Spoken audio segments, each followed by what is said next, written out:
What is up, everybody? Welcome back to my channel, Mystic Watch. Mystic? What?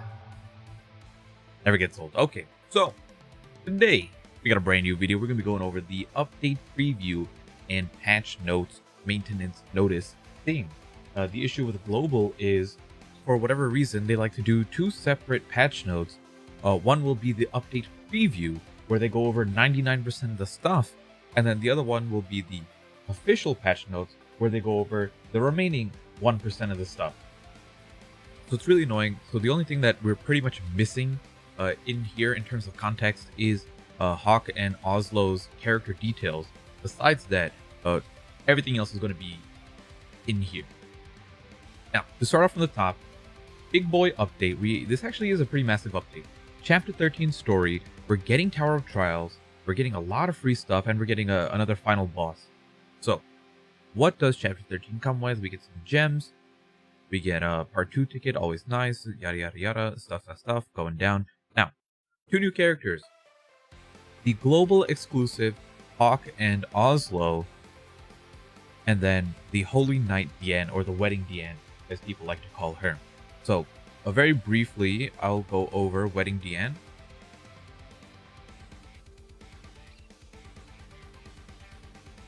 Wedding Diane. She is a giant leader in a sense. What she does is she provides a really strong buff through her passive to all giant units. You get 40% extra damage on all giant allies, which seems absolutely massive, right? Like when I heard of this at first, I'm like, this has to be an absolutely broken unit. But she didn't really end up seeing much play. I'm sure on Global, people are more willing to test. The thing on JP is there's not as much, I don't want to say freedom, that's not the right word. It's just people don't really go for the wacky stuff on JP, and you see it more on Global. So sometimes you find like a hidden gem of a unit on Global that people never used on JP. So Diane can be one of those units, but besides that, she's okay. You get single target, then you got disables ultimate moves for 1 turn, disables ultimate moves for 2 turns. Second move is AoE. AoE then only allows the use of rank 1 skills for 1 turn, and then the same thing, but for 2 turns. Now, this is the same move that we just got on Red Glocks. And Red Glocks literally just came out a week ago. So, it's fine. It's an okay move. It's just a very weak move. Right, these multipliers are so weak that it's just rough trying to use her because she doesn't do any damage, and all of her stuff begins at rank 2, which makes it hard to use her. She's not a very easy character to put on your team. Same exact ultimate move, nothing different there. Yeah, that is Wedding Diane. Originally, she came out with Droll on JP, so that's something to consider, that we might be getting Droll sometime soon. In a double commandment banner with a coin shop Droll and the banner version. Scrolling down, we get a new Hawk Pass with a unit at the end, and this time it's Fraudrin. I'm pretty sure at some point we got this Fraudrin for free. I honestly cannot remember, maybe not. The one thing I do know is that when this Fraudrin initially came out on JP, the only way you could get him was either to buy him from the coin shop for 10 coins or to buy him from an $80 pack. So the fact that he is in a Hawk Pass for 10 bucks is extreme value, and I highly recommend it. If you are the type of person who, generally picks up the Hawk Passes and you weren't sure if this one was worth it or not, highly consider picking this guy up and leave him at level 1 if possible. He's going to be an extremely powerful unit if you can awaken his passive while leaving him as low level as you possibly can. And the reason for that is Fraudrin.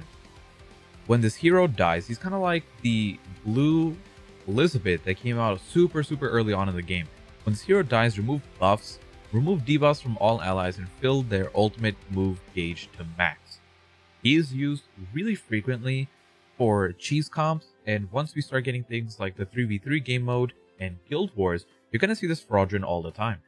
So if you are getting him, recommend leaving him at level 1 and trying to awaken his passive by throwing a bunch of gear on him, getting him to 16k, and then awakening him.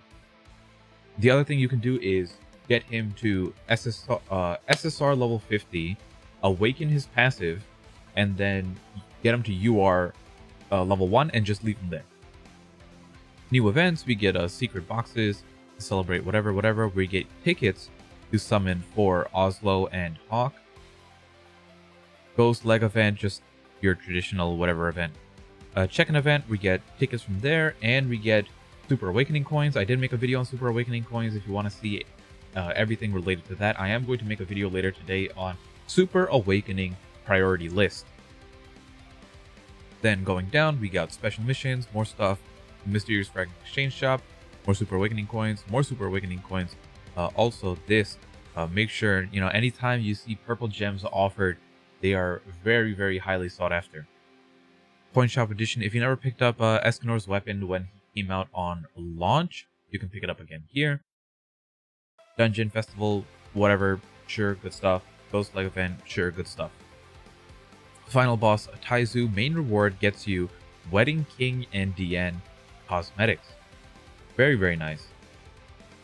You get a full king set, and I believe you can get the other piece of, no, you don't get the other piece of Diane because that's part of the outfit herself. You get some tickets, good to know.